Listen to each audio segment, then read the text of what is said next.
Good morning, Radhe Radhe, जय श्री राम। स्वागत है आपका अपने एनर्जी कोचिंग क्लासेस के अंदर। तो हमारा टॉपिक चल रहा है किसान आंदोलन, यानी किसान आंदोलन की हमने 4 क्लास है वो कंप्लीट कर लिया। आज हमारी 5वीं क्लास है। तो हम बीकानेर किसान आंदोलन के बारे में पढ़ेंगे कि बीकानेर में किसान आंदोलन क्यों हुआ और इसके क्या कारण रहे हैं, इसके बारे में चर्चा करते हैं। यानी बीकानेर किसान आंदोलन।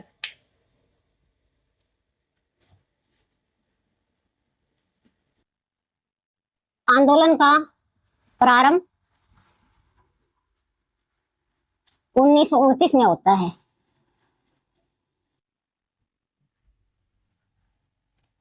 जो बीकानेर में जो किसान आंदोलन शुरू होता है वो कब होता है? 1929 में। उस समय क्या है, खालसा भूमि, यानी ये बीकानेर का क्षेत्र है।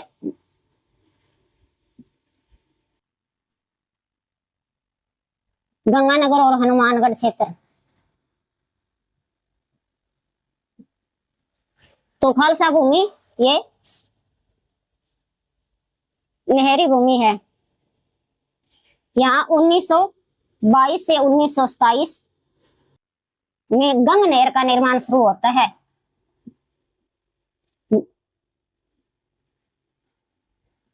गंग नहर का निर्माण शुरू, और अक्टूबर 1927 में क्या है,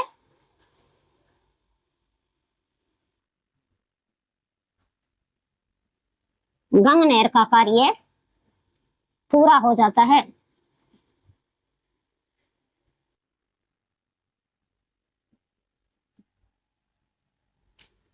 तो पूरा हो जाता है यानी यहाँ क्या है, 1923 में जो गंगानगर के जो शासक थे उन्होंने क्या है, भूमि को किस्तों पर बेचना शुरू कर दिया। यानी 1923 में शासकों ने भूमि को किस्तों पर बेचना शुरू कर दिया। तो पंजाब की क्या है, पंजाब के किसान आकर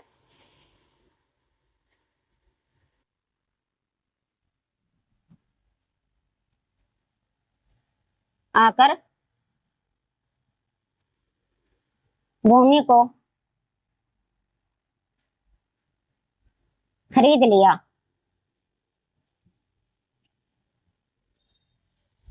तो फिर क्या है, 1929 में, यानी 1929 में जब आंदोलन होता है तो वहां क्या है, जब पंजाब के किसान आकर यहाँ भूमि को किस्तों पर क्या है मोल ले लेते हैं। उसके बाद में क्या है, जब यहाँ इस गंग नहर का से सिंचाई होने लगती है तो उसको आबियाना कर, यानी वाटर टैक्स है। तो किसानों पर क्या है,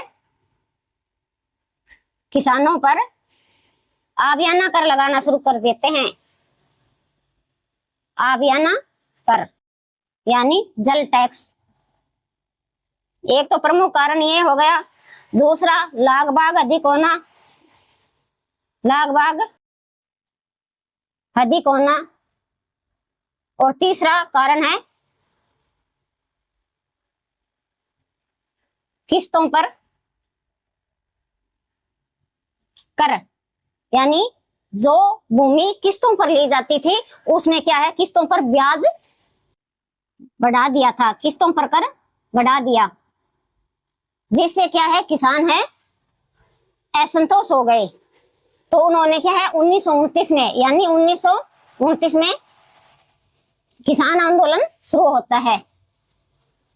आंदोलन शुरू होता है। तो उस समय वहां का शासक कौन होता है? गंगा सिंह होता है। वहां का शासक गंगा सिंह होता है। देखो, बीकानेर, यानी बीकानेर में जो किसान आंदोलन पूछा जाता है प्रारंभ कब होता है, तो हमारा आंसर रहेगा 1929 ईस्वी में। वहां बीकानेर में क्या है, खालसा भूमि, यानी ये नहरी भूमि है जो 1922 से 1927 तक वहां क्या है, गंग नहर का निर्माण होता है। और अक्टूबर 1927 में गंग नहर का कार्य है वो पूरा हो जाता है। तो 1923 के अंदर क्या है, वहां के जो शासक होते हैं वो अपनी भूमि को किस्तों पर बेच देते हैं। तो पंजाब के जो किसान आकर वहां की भूमि किस्तों पर खरीद लेते हैं। खरीदने के बाद में क्या है, जब 1927 में गंगनेर में पानी आ जाता है तो वहां के शासक हैं वो आबियाना कर लगाना शुरू कर देते हैं, जिससे किसान असंतोष होते हैं और एक प्रकार उन पर लाग भी अधिक हो गया था। फिर जब वे किसान किस्त को नहीं चुका पाते तो उनकी किस्तों पर क्या है, ब्याज लगाना भी शुरू कर देते हैं। तो इससे किसान असंतोष होते हैं। बाद में क्या है, 1929 में किसान आंदोलन शुरू होता है। तो एक बार आप स्क्रीनशॉट ले सकते हो।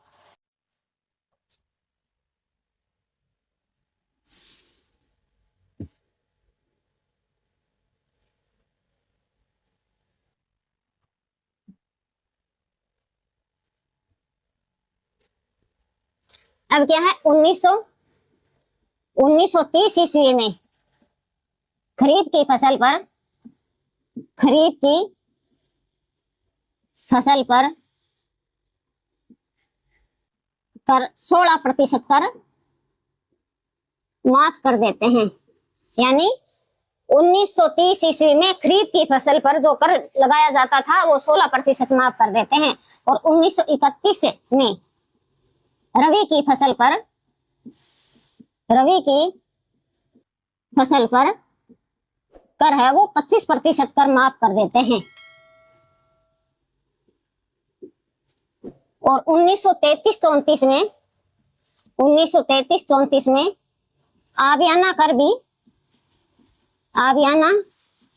भी कम कर दिया जाता है। और फिर क्या है,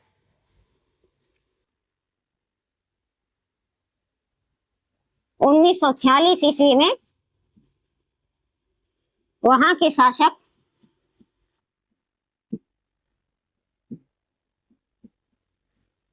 गंगा सिंह के समय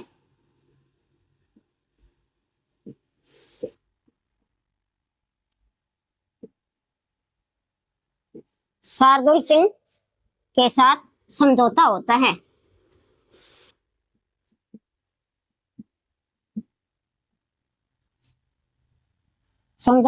है। और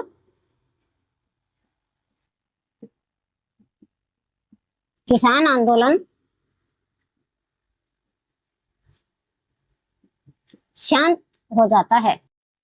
क्योंकि किसानों की मांग है वो मांग ली जाती, पूरी कर दी जाती है, तो वहाँ किसान आंदोलन है वो शांत रहता है। किसी भी प्रकार की कोई ऐसा नहीं होती। एकमात्र किसान आंदोलन है, नोट लगा कर लिखो, एकमात्र किसान आंदोलन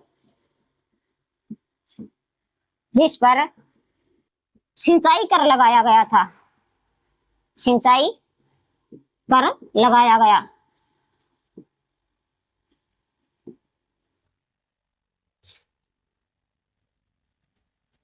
अब आती है जागीर क्षेत्र। यहाँ क्या है, किसानों पर 37 प्रकार के कर थे। किसानों पर 37 प्रकार के कर। तो क्या है, वहां के जो किसान है वो एक मांग पत्र है वहां के शासक के पास भेजते हैं। किसान मांग पत्र लिखकर शासक के पास भेजते हैं।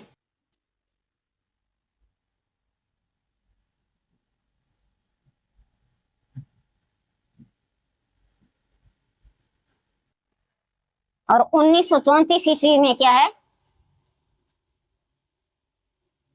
उद्दासर में किसान आंदोलन का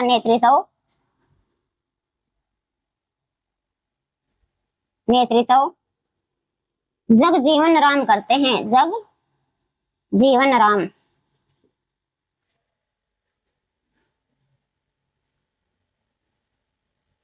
और 1938 ईस्वी में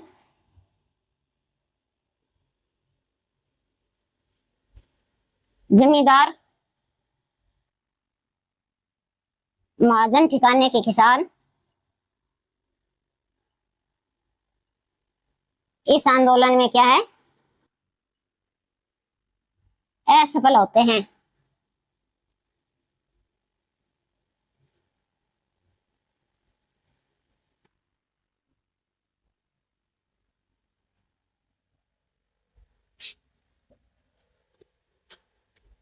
1930 में क्या है, जब किसान आंदोलन होता है 1929 में, तो क्या है वो किसानों के पास एक मांग पत्र भेजते हैं। फिर क्या उस मांग पत्र के पश्चात 1930 ईस्वी में खरीफ की फसल पर क्या है 16% माफ है वो कर कम कर दिया जाता है। और 1931 में रबी की फसल पर भी क्या है 25% कर है वो माफ कर दिया जाता है। 1933-34 में जो आबियाना कर लगाया गया था, यानी सिंचाई पर जो कर लगाया गया था, वो भी क्या है माफ कर दिया गया है। उसके बाद में यानी 1946 में यह आंदोलन सफल हो जाता है, क्योंकि वहां के शासक गंगा सिंह हैं। और गंग नहर का निर्माण किसने करवाया था? गंगा सिंह ने ही करवाया था। उस समय शार्दुल सिंह वहां का शासक होता है और उनके मध्य किसानों के मध्य जो समझौता होता है, अंत में किसान आंदोलन वो क्या है वहां शांत हो जाता है और किसी भी प्रकार की कोई हिंसा नहीं होती है। और नोट लगाकर लिखो कि बीकानेर ही एकमात्र ऐसा किसान आंदोलन है जहाँ सिंचाई कर लगाया गया था। सिंचाई कर एकमात्र किस रियासत में लगाया गया था? तो हमारा आंसर रहेगा बीकानेर। जागीर क्षेत्र, यानी यहाँ पर किसानों पर क्या है 37 प्रकार के कर लगाए गए थे। इससे किसान क्या है असंतोष हो गए। असंतोष होने के बाद में क्या है किसानों ने एक बैठक बुलाई और एक मांग पत्र लिखकर वहां के शासक के पास भेजा था। देखो, मांग पत्र लिखकर शासक के पास भेजा था और फिर क्या है शासक ने उसकी मांग को स्वीकार नहीं किया। तो 1934 में उद्दासर, मोस्ट इंपोर्टेंट, उद्दासर में किसान आंदोलन का नेतृत्व किसने किया है? जगजीवन राम। मोस्ट इंपोर्टेंट है, उद्दासर में किसान आंदोलन का नेतृत्व किसने किया है? तो जगजीवन राम ने। तो 1938 में क्या है जमींदार महाजन के ठिकाने जो किसान हैं इस आंदोलन में असफल हो जाते हैं। तो एक बार आप स्क्रीनशॉट ले सकते हो।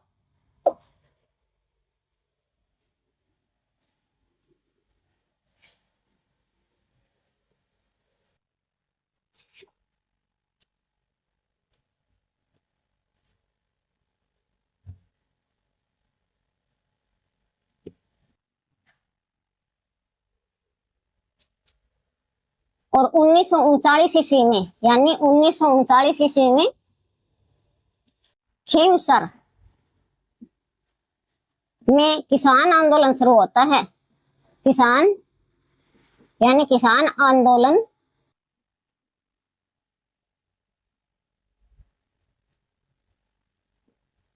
शुरू होता है और किसानों की बैठक होती है। वहां किसानों की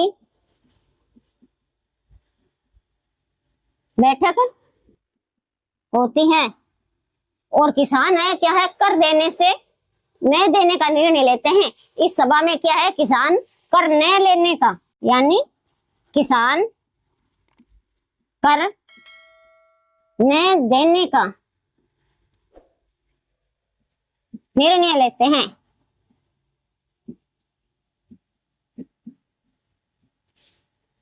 तो बाद में क्या है किसान और शासकों के बीच, किसान और शासकों के बीच समझौता होता है और कुछ रियासतों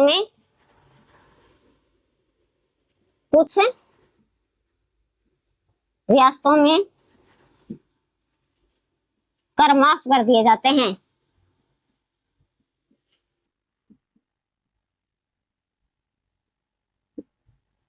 यानी 23 प्रकार के कर है वो माफ कर दिए जाते हैं। 37 में से 23 प्रकार के कर माफ।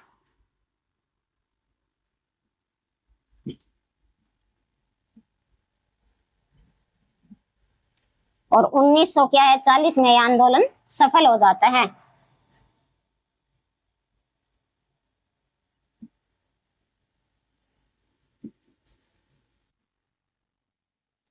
सफल हो जाता है।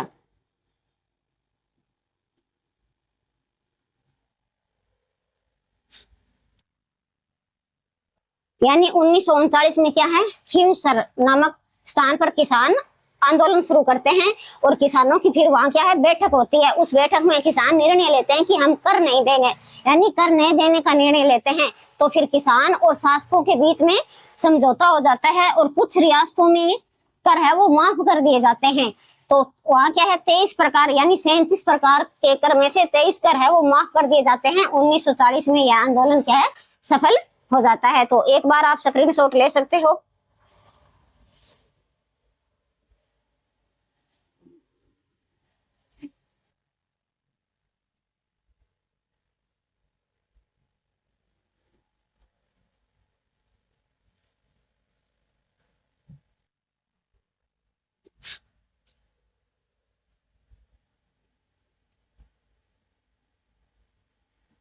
दूध व खारा किसान आंदोलन।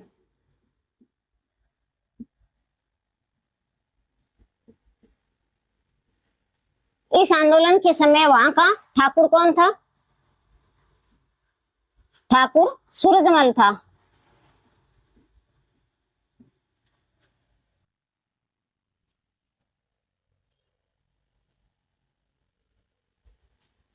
तो सूरजमल ने क्या है, अनेक प्रकार के कर लगा दिए थे, जिससे वहां के किसानों ने क्या है, आंदोलन है वो शुरू कर दिया था। तो इस आंदोलन का नेतृत्व किसने किया था?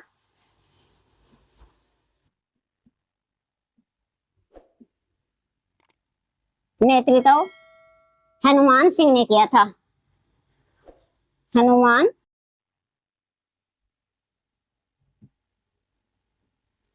सिंह ने। तो बाद में क्या है, हनुमान सिंह को 3 बार जेल भेजा जाता है। कितनी बार? 3 बार जेल भेजा जाता है। पहली बार कब भेजा जाता है उसको? जुलाई 1946। दूसरी बार 1945 आएगा यहाँ, मार्च 1946। और तीसरी बार अप्रैल 1947। तो उनको क्या है, अनूपगढ़ यानी अनूपगढ़ और बीकानेर जेल में बंद कर दिया जाता है। हनुमान सिंह को 3 बार गिरफ्तार किया जाता है, उनको अनूपगढ़ और बीकानेर जेल के अंदर क्या है, बंद कर दिया जाता है। यानी पहली बार उसको गिरफ्तार किया जाता है तो वो एक भूख हड़ताल करते हैं, भूख हड़ताल करने के बाद में उसको फिर छोड़ देते हैं। बाद में फिर क्या है, मार्च 1946 में उसको गिरफ्तारी होती है, फिर भी वो भूख हड़ताल करते हैं, जिसकी वजह से बाद में उसको रिहा कर दिया जाता है। और तीसरी बार अप्रैल 1947 में उनको गिरफ्तार करते हैं। तो यहाँ 65 दिन की भूख हड़ताल होती है उनकी, 65 दिन भूख हड़ताल।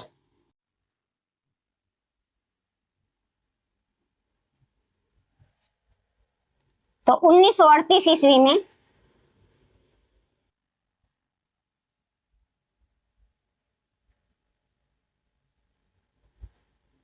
यानी 1948 ईस्वी में 1948 ईस्वी में बीकानेर लोकप्रिय सरकार का गठन होता है। लोकप्रिय सरकार का गठन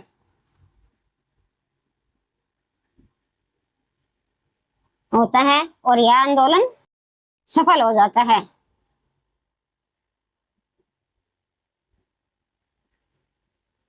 सफल हो जाता है।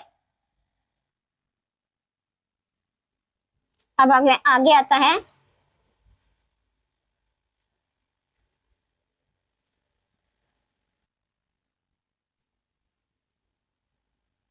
बीकानेर राज्य परिषद। बीकानेर राज्य परिषद क्षेत्र में जो आंदोलन होते हैं, कुमाराम आर्य नेतृत्व करते हैं। नेतृत्व कौन करते हैं? कुमाराम आर्य।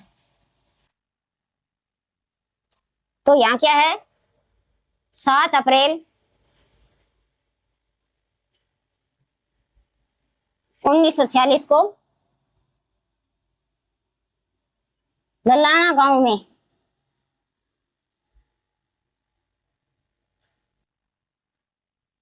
आंदोलन शुरू होता है।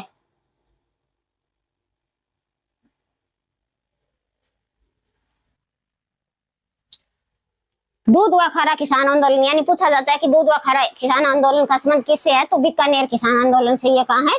दूध व खारा आंदोलन चूरू रतनगढ़ तहसील में। ठाकुर, उस समय वहां ठाकुर सूरजमल था, उन्होंने क्या है, किसानों पर कर लगा दिए थे। और इस आंदोलन का नेतृत्व पूछा जाता है कि दूध व खारा किसान आंदोलन का नेतृत्व किसने किया, तो हमारा आंसर रहेगा हनुमान सिंह ने। और हनुमान सिंह को क्या है, 3 बार जेल में डाल दिया जाता है। पहली बार जुलाई 1945 में गिरफ्तार होते हैं। तो वहां क्या है, हनुमान सिंह है वो भूख हड़ताल करते हैं। भूख हड़ताल करने के बाद में इसको रिहा कर दिया जाता है। फिर दूसरी बार आकर ये किसान आंदोलन शुरू करते हैं, फिर उसको दूसरी बार मार्च 1946 में गिरफ्तार कर लिया जाता है। तीसरी बार फिर अप्रैल 1947 में क्या है, तीसरी बार गिरफ्तारी होती है, तो वहां उन्होंने 65 दिन भूख हड़ताल की थी। यानी पूछा जा सकता है कि हनुमान सिंह ने तीसरी बार जेल में कितने दिन भूख हड़ताल की थी, तो हमारा आंसर रहेगा 65 दिन। और 1948 में क्या है, बीकानेर लोकप्रिय सरकार का गठन होता है, और इस गठन में क्या है, किसानों की मांग को मान लिया जाता है और यह आंदोलन सफल हो जाता है। फिर बीकानेर राज्य परिषद क्षेत्र में यानी नेतृत्व यानी ललाना गांव में 7 अप्रैल 1946 को ललाना गांव में किसान आंदोलन शुरू होता है, और उसका नेतृत्व कौन करते हैं, कुमाराम आर्य करते हैं। एक बार आप स्क्रीनशॉट ले सकते हो।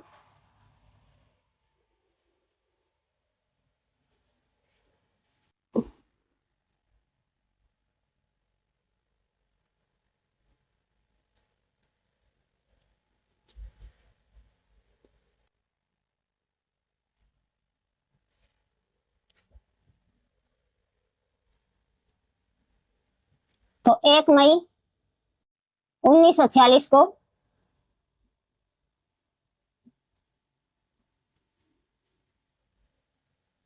कुमाराम को जेल में डाला जाता है।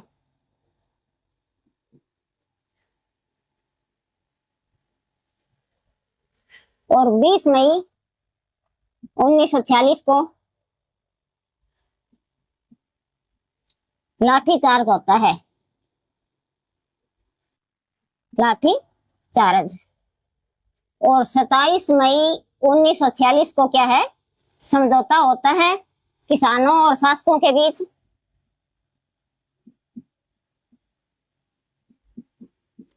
और कुमाराम को क्या है, रिहा कर दिया जाता है।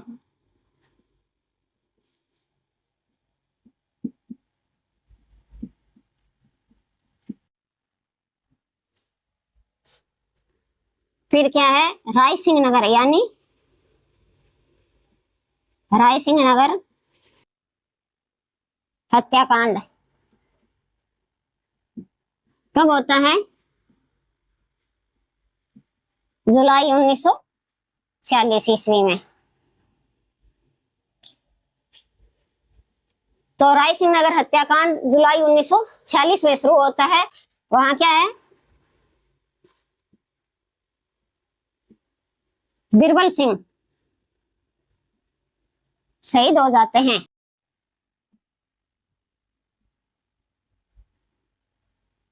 क्यों, जब राय सिंह नगर हत्याकांड जुलाई 1946 में होता है, तो उस समय वहां का शासक होता है, वो पुलिस को क्या, गोली चलाने का आदेश देता है। यानी पुलिस को गोली चलाने का आदेश दे दिया जाता है, पुलिस को गोली चलाने का आदेश। और किसान यानी बिरबल शहीद हो जाते हैं। 6 जुलाई 1947 को किसान दिवस मनाया जाता है, किसान दिवस। और बिरबल दिवस कब मनाया जाता है, बिरबल दिवस 17 जुलाई 1946 ईस्वी को। फिर एक जांच आयोग का गठन होता है, जांच आयोग का गठन। तो यह गठन 3 व्यक्तियों के मध्य होता है,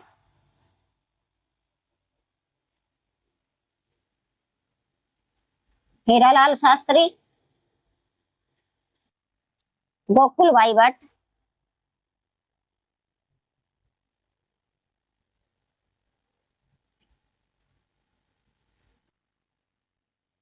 और रघु दयाल। ये 3 व्यक्ति होते हैं। इन 3 व्यक्तियों के बाद में क्या एक जांच आयोग का गठन होता है, जिसमें जो शहीद हुआ था यानी बिरबल सिंह ये शहीद हुआ था, इसकी याद में क्या है, बिरबल चौक भी मनाया जाता है, बिरबल चौक बनाया जाता है। और बिरबल नहर शाखा नाम रखा जाता है। तो अब देखते हैं, देखो 1 मई यानी 1 मई 1946 को कुमाराम को क्या है, जेल में डाल दिया जाता है। जो ललाना गांव में क्या है आंदोलन शुरू होता है, वहां ललाना गांव के आंदोलन का नेतृत्व कौन करते हैं, कुमाराम आर्य करते हैं, या उन्हें कुमाराम आर्य हैं ये। तो 20 मई 1946 को वहां किसानों पर क्या है लाठीचार्ज होती है, और 27 मई यानी 27 मई 1946 में किसानों व शासकों के बीच समझौता होता है और कुमाराम को क्या है रिहा कर दिया जाता है। बाद में क्या है अगला मोस्ट इंपोर्टेंट यानी रायसिंह नगर हत्याकांड। रायसिंह नगर हत्याकांड कब होता है, जुलाई 1946 के अंदर होता है। वहां किसान क्या है आंदोलन शुरू होता है, क्योंकि किसानों पर लाग बाग है अधिक लगा दिया जाता है, जिसके बाद किसान एक सभा में बुलाते हैं। उस समय पुलिस से वहां पर गोलियां चलाती है, जिससे बिरबल सिंह क्या है शहीद हो जाता है। बिरबल सिंह शहीद हो जाता है। पूछा जाता है कि किसान दिवस कब मनाया जाता है, यानी किसान दिवस कब मनाया जाता है, तो हमारा आंसर रहेगा 6 जुलाई 1947 को किसान दिवस मनाया जाता है। अगर बिरबल दिवस है, बिरबल दिवस पूछा जाता है कि बिरबल दिवस कब मनाया जाता है, तो 17 जुलाई 1946 को बिरबल दिवस मनाया जाता है। या ऐसे प्रश्न ऐसे बन सकता है कि बिरबल दिवस का संबंध किस किसान आंदोलन से है, तो हमारा आंसर रहेगा बीकानेर किसान आंदोलन से। तो इस बिरबल दिवस शहीद होने के बाद में क्या है एक जांच आयोग का गठन होता है, जिसमें 3 सदस्यों के बीच होता है, हीरालाल शास्त्री, गोकुल भाई भट्ट और रघु दयाल। तो इसकी याद में यानी बिरबल सिंह की याद में एक तो बिरबल चौक बनाया जाता है और बिरबल नहर शाखा का निर्माण, बिरबल नहर शाखा नाम रखा जाता है। तो एक बार आप स्क्रीनशॉट ले सकते हो।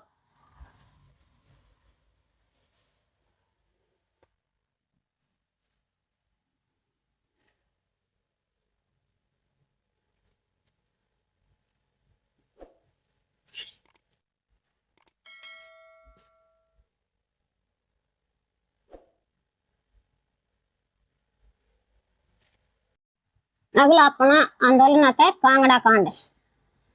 कांगड़ा कांड ये कहाँ है, रतनगढ़ चूरू। तो यह आंदोलन 1946 में होता है। कब होता है, 1946 ईस्वी में। यह आंदोलन शुरू क्यों होता है, क्योंकि किसानों की फसल नष्ट होने पर भी क्या है किसानों से कर वसूला जाता है। आंदोलन का कारण पूछा जाता है, आंदोलन का कारण। तो कारण इसका क्या है कि फसल नष्ट होने पर, फसल नष्ट होने पर कर लेना। तो किसान एक मांग पत्र है, किसान एक मांग पत्र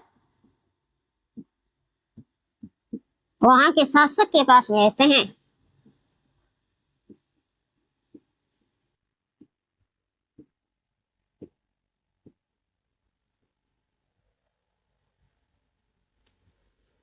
तो वहां का जागीरदार, वहां का जागीरदार क्रोधित होकर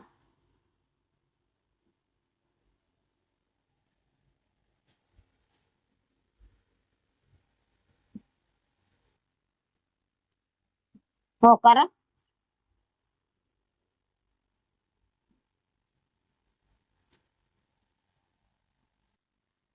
किसान के गांव पर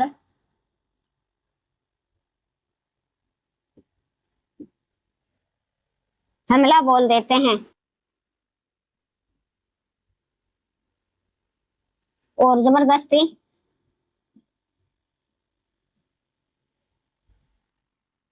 किसानों से कर वसूला जाता है।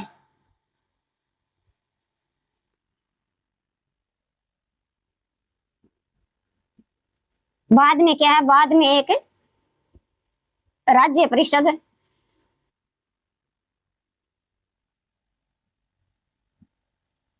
जांच समिति भेजी जाती है।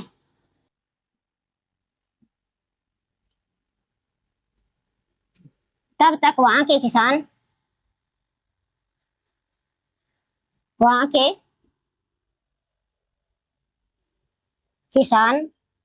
गांव छोड़कर चले जाते हैं, गांव छोड़कर चले जाते हैं। और जागीरदार क्या है?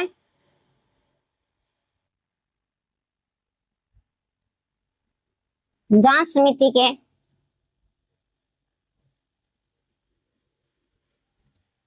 सदस्यों के साथ दुर्व्यवहार करता है।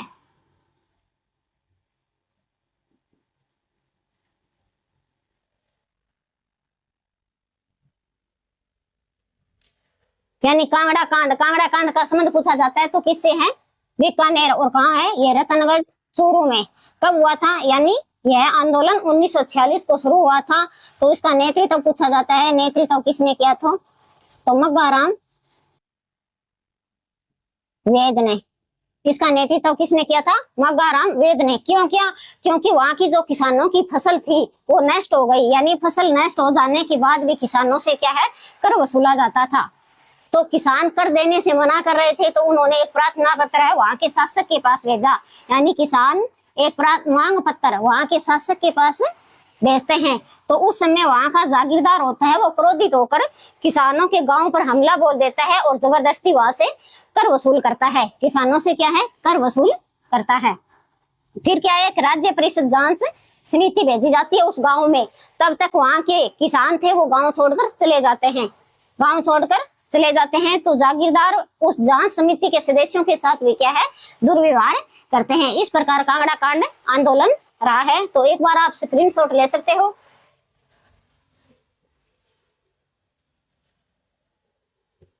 तो आज का हमारा टॉपिक है यहीं तक। मिलते हैं नेक्स्ट वीडियो में, तब तक के लिए धन्यवाद। जय हिंद, वंदे मातरम।